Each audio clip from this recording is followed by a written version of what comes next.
The Odyssey by Homer. Translated by Samuel Butler.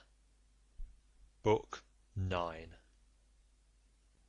Ulysses declares himself and begins his story. The Cicons, the Tophagy, and Cyclops. And Ulysses answered, King Alcinous, it is a good thing to hear a bard with such a divine voice as this man has. There is nothing better or more delightful than when a whole people make merry together, with the guests sitting orderly to listen, while the table is loaded with bread and meats, and the cup-bearer draws wine and fills his cup for every man. This is indeed as fair a sight as a man can see. Now, however, since you are inclined to ask the story of my sorrows, and rekindle my own sad memories in respect of them, I do not know how to begin, nor yet how to continue and conclude my tale, for the hand of heaven has been laid heavily upon me. Firstly, then, I will tell you my name, that you too may know it, and one day, if I outlive this time of sorrow, may become my guests, though I live so far away from all of you. I am Ulysses, son of Laertes, renowned among mankind for all manner of subtlety, so that my fame ascends to heaven. I live in Ithaca, where there is a high mountain called Neritum, covered with forests, and not far from it there is a group of islands very near to one another, Dulichium, Same, and the wooded island of Zacynthus. It lies squat on the horizon, all highest up in the sea toward the sunset, while the others lie away from it towards dawn. It is a rugged island, but it breeds brave men, and my eyes know none that they better love to look upon. The goddess Calypso kept me with her in her cave, and wanted me to marry her, as did also the cunning Aeaean goddess Circe, but they could neither of them persuade me, for there is nothing dearer to a man than his own country and his parents, and however splendid a home he may have in a foreign country, if it be far from father or mother, he does not care about it. Now, however, I will tell you of the many hazardous adventures which by Jove's will I met with on my return from Troy. When I had set sail thence, the wind took me first to Ismarus, which is the city of the Cicons. There I sacked the town and put the people to the sword. We took their wives and also much booty, which we divided equitably amongst us, so that none might have reason to complain. I then said that we had better make off at once, but my men very foolishly would not obey me, so they stayed there drinking much wine and killing great numbers of sheep and oxen on the sea shore. Meanwhile the Cicons cried out for help to other Cicons who lived inland. These were more in number and stronger, and they were more skilled in the art of war, for they could fight, either from chariots or on foot as the occasion served. In the morning, therefore, they came as thick as leaves and bloom in summer, and the hand of heaven was against us, so that we were hard pressed. They set the battle in array near the ships, and the hosts aimed their bronze-shod spears at one another. So long as the day waxed and it was still morning, we held our own against them, though they were more in number than we. But as the sun went down towards the time when men lose their oxen, the Cicons got the better of us, and we lost 6 men from every ship we had, so we got away with those that were left. Thence we sailed onward with sorrow in our hearts, but glad to have escaped death, though we had lost our comrades. Nor did we leave till we had thrice invoked each one of the poor fellows who had perished by the hands of the Cicons. Then Jove raised the north wind against us, till it blew a hurricane, so that land and sky were hidden in thick clouds, and night sprang forth out of the heavens. We let the ships run before the gale, but the force of the wind tore our sails to tatters, so we took them down for fear of shipwreck, and rowed our hardest towards the land. There we lay 2 days and 2 nights, suffering much alike from toil and distress of mind. But on the morning of the 3rd day we again raised our masts, set sail, and took our places, letting the wind and steersman direct our ship. I should have got home at that time unharmed, had not the north wind and the currents been against me, as I was doubling Cape Malea, and set me off my course hard by the island of Cythera. I was driven hence by foul winds for a space of 9 days upon the sea, but on the 10th day we reached the land of the Lotus eaters, who live on a food that comes from a kind of flower. Here we landed to take in fresh water, and our crews got their midday meal on the shore near the ships. When they had eaten and drunk, I sent 2 of my company to see what manner of men the people of the place might be, and they had a 3rd man under them. They started at once, and went about among the lotus eaters, who did them no hurt, but gave them to eat of the lotus, which was so delicious that those who ate of it left off caring about home, and did not even want to go back and say what had happened to them, but were for staying and munching lotus with the lotus eaters, without thinking further of their return. Nevertheless, though they wept bitterly, I forced them back to the ships, and made them fast under the benches. Then I told the rest to go on board at once, lest any of them should taste of the lotus and leave off wanting to go home. So they took their places and smote the grey sea with their oars. We sailed hence, always in much distress, till we came to the land of the lawless and inhuman Cyclops. Now the Cyclops neither plant nor plough, but trust in Providence, and live on such wheat, barley, and grapes as grow wild, without any kind of tillage, and their wild grapes yield them wine as the sun and the rain may grow them. They have no laws, nor assemblies of the people, but live in caves on the tops of high mountains. Each is lord and master in his family, and they take no account of their neighbours. Now off their harbour there lies a wooded and fertile island, not quite close to the land of the Cyclops, but still not far. It is overrun with wild goats that breed there in great numbers, and are never disturbed by foot of man. For sportsmen, who as a rule will suffer so much hardship in forest or among mountain precipices, do not go there, nor yet again is it ever ploughed or fed down, but it lies a wilderness untilled and unsown from year to year, and has no living thing upon it, but only goats. For the Cyclops have no ships, nor yet shipwrights who could make ships for them. They cannot therefore go from city to city, or sail over the sea to one another's country, as people who have ships can do. If they had had these, they would have colonized the island, for it is a very good one, and would yield everything in due season. There are meadows that in some places come right down to the seashore, well watered and full of luscious grass. Grapes would do there excellently. There is level land for ploughing, and it would always yield heavily at harvest time, for the soil is deep. There is a good harbour, where no cables are wanted, nor yet anchors, nor need a ship be moored, but all one has to do is to beach one's vessel, and stay there till the wind becomes fair for putting out to sea again. At the head of the harbour there is a spring of clear water coming out of a cave, and there are poplars growing all round it. Here we entered, but so dark was the night that some god must have brought us in, for there was nothing whatever to be seen. A thick mist hung all round our ships. The moon was hidden behind a mass of clouds, so that no one could have seen the island if he had looked for it, nor were there any breakers to tell us we were close in shore before we found ourselves upon the land itself. When, however, we had beached the ships, we took down the sails, went ashore and camped upon the beach till daybreak.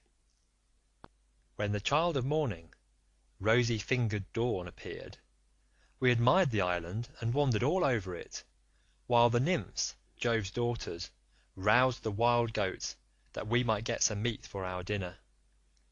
On this we fetched our spears and bows and arrows from the ships, and dividing ourselves into 3 bands, began to shoot the goats.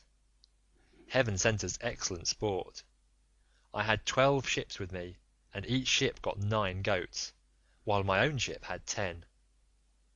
Thus through the livelong day to the going down of the sun we ate and drank our fill, and we had plenty of wine left, for each one of us had taken many jars full when we sacked the city of the Cicons, and this had not yet run out. While we were feasting, we kept turning our eyes towards the land of the Cyclops, which was hard by, and saw the smoke of their stubble fires. We could almost fancy we heard their voices and the bleating of their sheep and goats. But when the sun went down and it came on dark, we camped down upon the beach, and next morning I called a council. "Stay here, my brave fellows," said I, "all the rest of you, while I go with my ship and exploit these people myself. I want to see if they are uncivilized savages or a hospitable and humane race." I went on board, bidding my men to do so also, and loosed the hawsers. So they took their places and smote the grey sea with their oars. When we got to the land, which was not far, there on the face of a cliff near the sea we saw a great cave overhung with laurels. It was a station for a great many sheep and goats, and outside there was a large yard with a high wall round it made of stones built into the ground and of trees both pine and oak. This was the abode of a huge monster who was then away from home shepherding his flocks. He would have nothing to do with other people, but led the life of an outlaw. He was a horrid creature, not like a human being at all, but resembling rather some crag that stands out boldly against the sky on the top of a high mountain. I told my men to draw the ship ashore and stay where they were, all but the 12 best among them, who were to go along with myself. I also took a goat skin of sweet black wine which had been given me by Maron, son of Euanthes, who was priest of Apollo, the patron god of Ismarus, and lived within the wooded precincts of the temple. When we were sacking the city, we respected him and spared his life, as also his wife and child.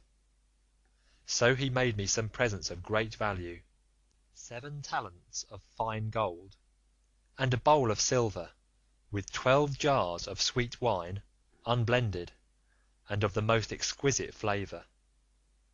Not a man nor maid in the house knew about it, but only himself, his wife, and 1 housekeeper.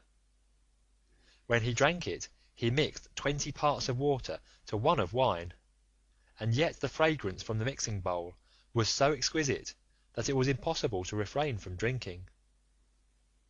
I filled a large skin with this wine, and took a wallet full of provisions with me, for my mind misgave me that I might have to deal with some savage who would be of great strength and would respect neither right nor law.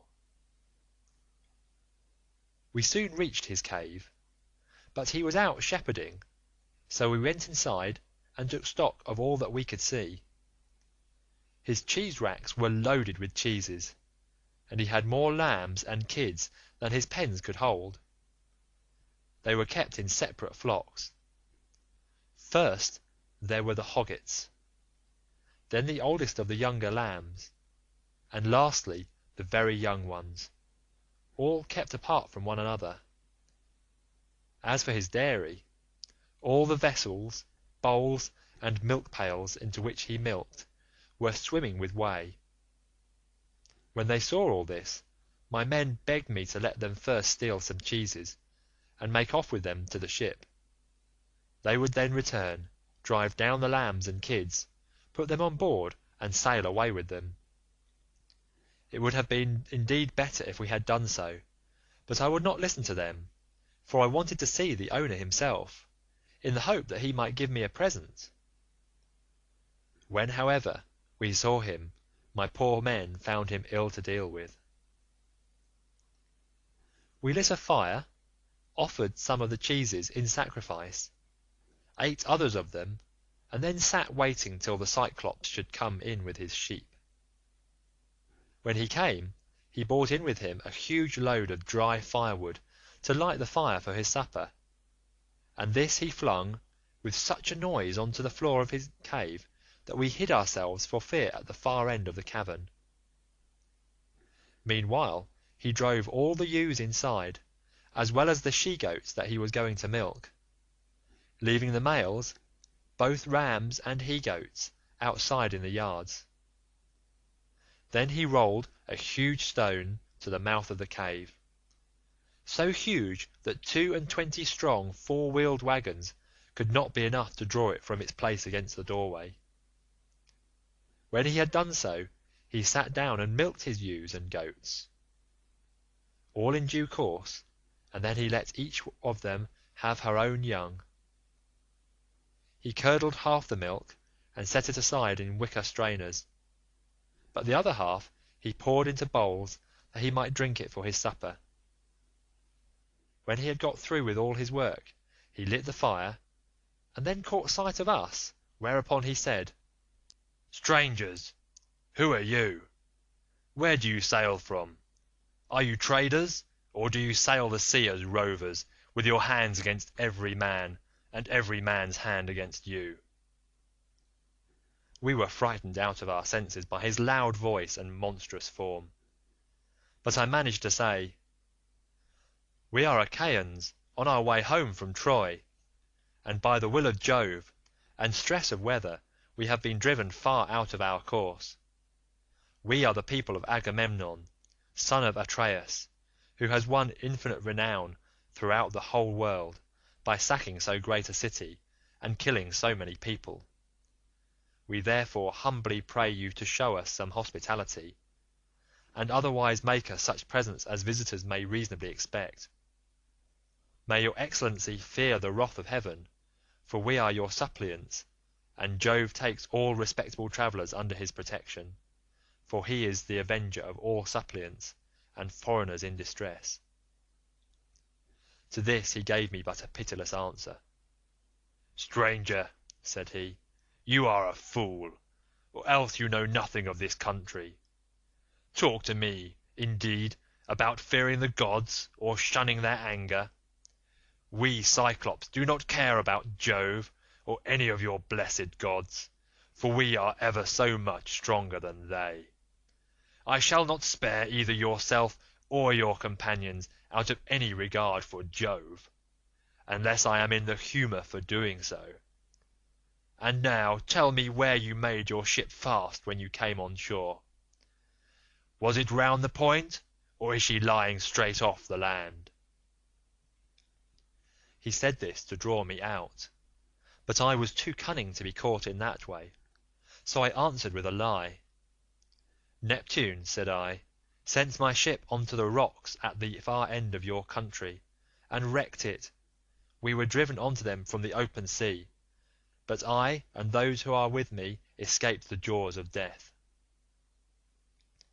The cruel wretch vouchsafed me not one word of answer, but with a sudden clutch he gripped up 2 of my men at once, and dashed them down upon the ground as though they had been puppies. Their brains were shed upon the ground, and the earth was wet with their blood. Then he tore them limb from limb, and supped upon them. He gobbled them up like a lion in the wilderness, flesh, bones, marrow, and entrails, without leaving anything uneaten. As for us, we wept, and lifted up our hands to heaven on seeing such a horrid sight, for we did not know what else to do. But when the Cyclops had filled his huge paunch, and had washed down his meal of human flesh with a drink of neat milk, he stretched himself full length upon the ground among his sheep, and went to sleep. I was at first inclined to seize my sword, draw it, and drive it into his vitals, but I reflected that if I did we should all certainly be lost, for we should never be able to shift the stone which the monster had put in front of the door. So we stayed sobbing and sighing where we were till morning came. When the child of morning, rosy-fingered Dawn, appeared, he again lit his fire, milked his goats and ewes, all quite rightly, and then let each have her own young. As soon as he had got through with all his work, he clutched up 2 more of my men, and began eating them for his morning's meal.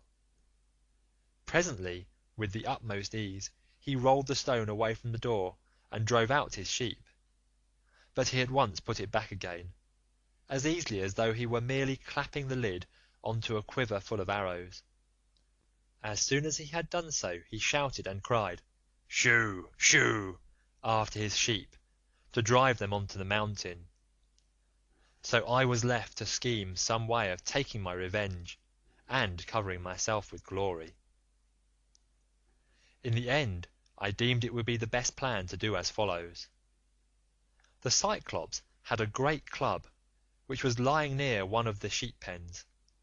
It was of green olive wood, and he had cut it, intending it to use for a staff as soon as it should be dry. It was so huge that we could only compare it to the mast of a 20-oared merchant vessel of large burden, and able to venture out into open sea. I went up to this club and cut off about 6 feet of it. I then gave this piece to the men, and told them to fine it evenly off at one end, which they proceeded to do, and lastly I brought it to a point myself, charring the end in the fire to make it harder. When I had done this, I hid it under dung, which was lying about all over the cave, and told the men to cast lots which of them should venture along with myself to lift it and bore it into the monster's eye while he was asleep. The lot fell upon the very 4 whom I should have chosen, and I myself made 5. In the evening the wretch came back from shepherding, and drove his flocks into the cave, this time driving them all inside, and not leaving any in the yards. I suppose some fancy must have taken him, or a god must have prompted him to do so. As soon as he had put the stone back in its place against the door, he sat down, milked his ewes and his goats all quite rightly, and then let each have her own young. When he had got through with all this work, he gripped up 2 more of my men, and made his supper of them. So I went up to him with an ivy-wood bowl of black wine in my hands. "Look here, Cyclops," said I, "you have been eating a great deal of man's flesh, so take this and drink some wine, that you may see what kind of liquor we had on board my ship. I was bringing it to you as a drink offering, in the hope that you would take compassion upon me, and further me on my way home, whereas all you do is go on ramping and raving most intolerably. You ought to be ashamed of yourself. How can you expect people to come see you any more if you treat them in this way?" He then took the cup and drank. He was so delighted with the taste of the wine that he begged me for another bowlful. "Be so kind," he said, "as to give me some more, and tell me your name at once. I want to make you a present that you will be glad to have. We have wine even in this country, for our soil grows grapes, and the sun ripens them, but this drinks like nectar and ambrosia all in one." I then gave him some more. 3 times did I fill the bowl for him, and 3 times did he drain it without thought or heed. Then, when I saw that the wine had got into his head, I said to him as plausibly as I could, "Cyclops, you ask my name, and I will tell it to you. Give me, therefore, the present you promised me. My name is No Man. This is what my father and mother and my friends have always called me." But the cruel wretch said, "Then I will eat all No Man's comrades before No Man himself, and will keep No Man for the last. This is the present that I will make him." As he spoke he reeled, and fell sprawling face upwards on the ground.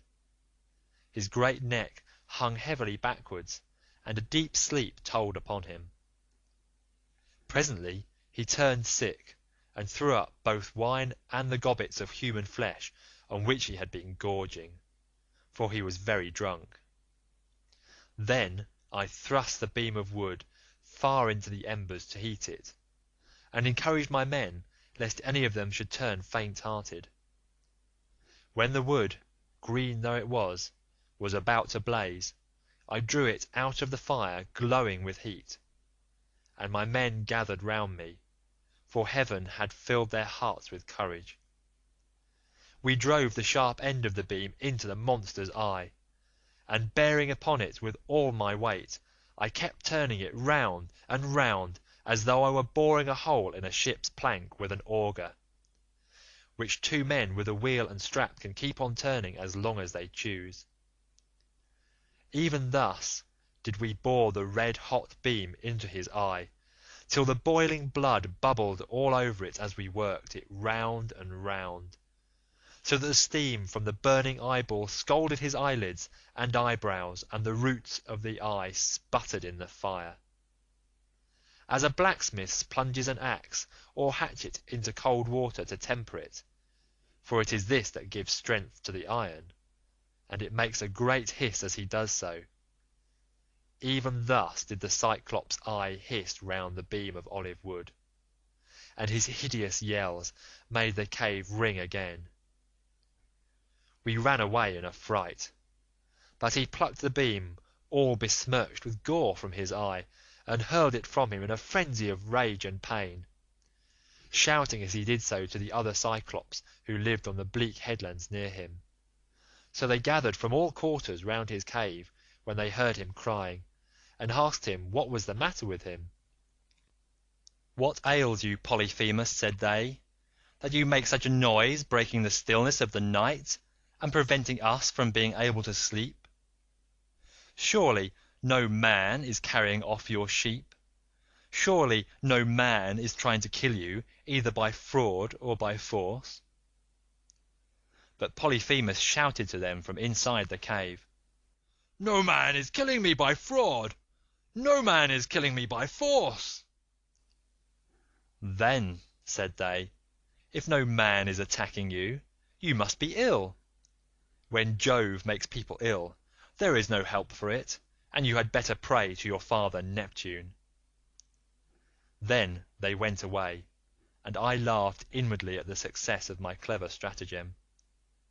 But the Cyclops, groaning and in an agony of pain, felt about with his hands till he found the stone and took it from the door.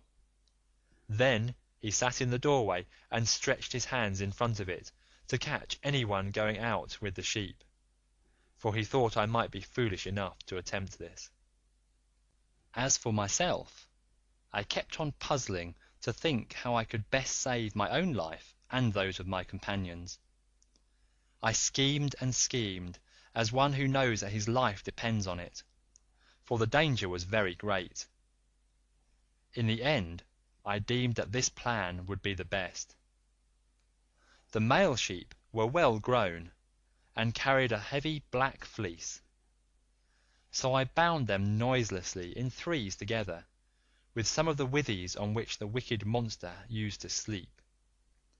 There was to be a man under the middle sheep, and the 2 on either side were to cover him, so that there were 3 sheep to each man.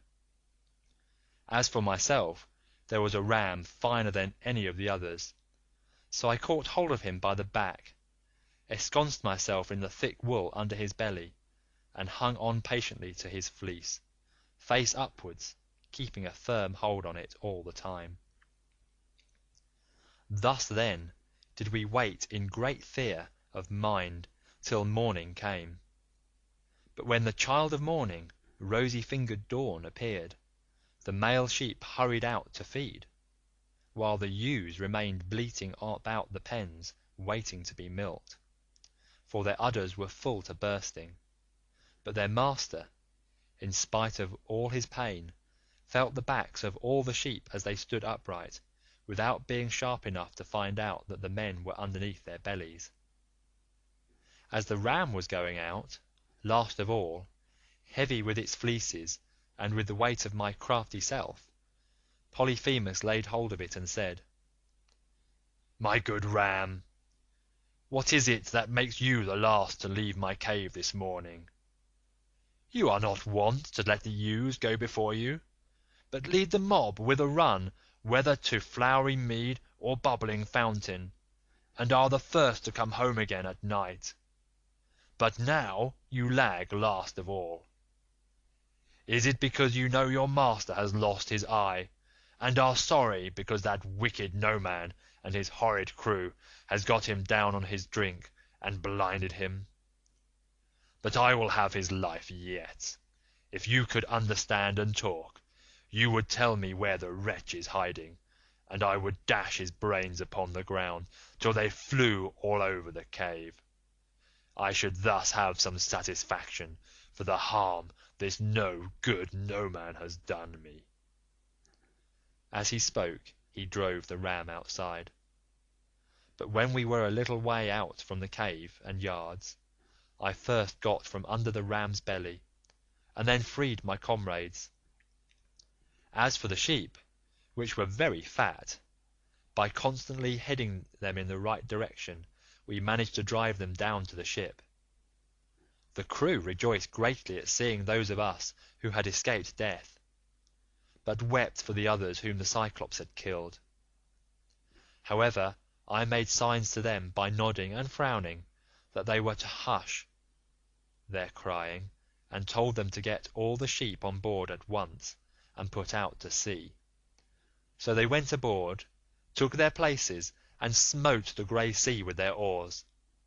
Then, when I had got as far out as my voice would reach, I began to jeer at the Cyclops. "Cyclops," said I, "you should have taken better measure of your man before eating up his comrades in your cave. You wretch, eat up your visitors in your own house? You might have known that your sin would find you out, and now Jove and the other gods have punished you." He got more and more furious as he heard me, so he tore the top from off a high mountain and flung it just in front of my ship, so that it was within a little of hitting the end of the rudder. The sea quaked as the rock fell into it, and the wash of the wave it raised carried us back towards the mainland, and forced us towards the shore. But I snatched up a long pole and kept the ship off, making signs to my men by nodding my head that they must row for their lives. Whereupon they laid out with a will. When we had got twice as far as we were before, I was for jeering at the Cyclops again, but the men begged and prayed of me to hold my tongue.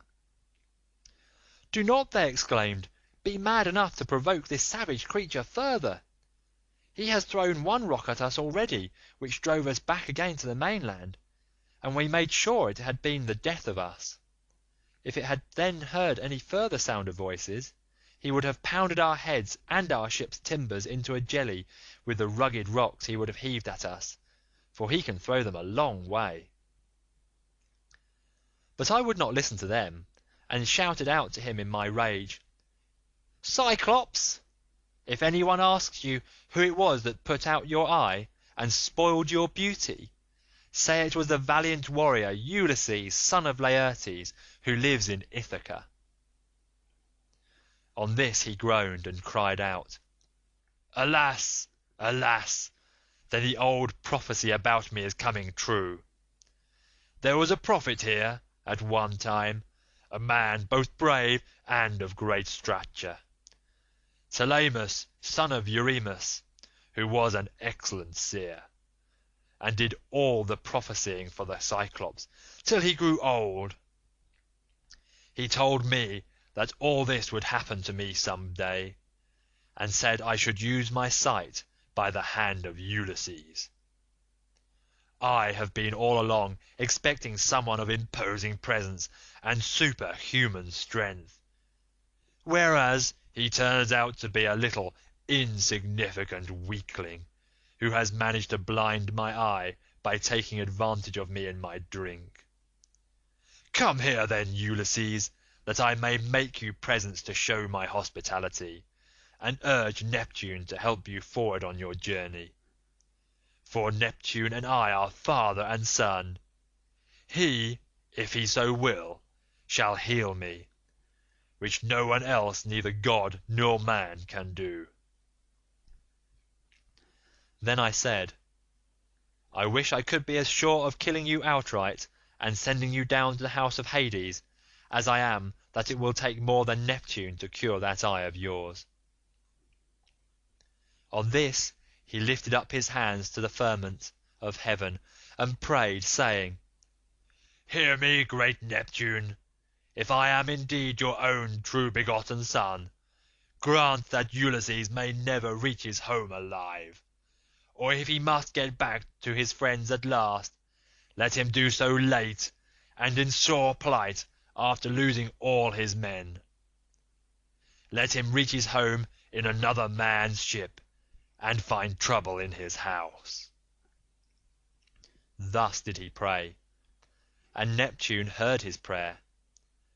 Then he picked up a rock much larger than the first, swung it aloft, and hurled it with prodigious force.